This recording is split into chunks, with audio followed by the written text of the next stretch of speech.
Dubai news one में आप तमाम लोगों को वेलकम करते हैं।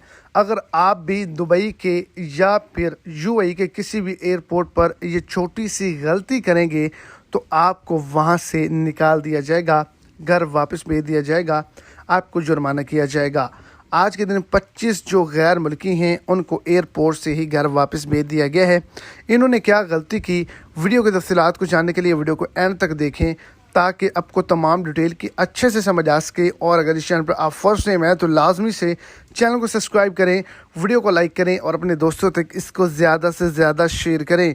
तो आपको बताता चलूं कि यूएई गवर्नमेंट की जानिब से कहा गया था कि एयरपोर्ट पर किसी भी किस्म का लड़ाई झगड़ा ना किया जाए, ऊंची आवाज़ में गाली गलौज ना दी जाए, हंगामा ना किया जाए। आज के दिन दुबई के एयरपोर्ट पर पाकिस्तानियों के दरमियान लड़ाई हुई है, जिसके नतीजे में 25 अफराद जो हैं उनको गिरफ़्तार किया गया है, जुर्माना किया गया है और चंद को दुबई से डिपोर्ट भी कर दिया गया है।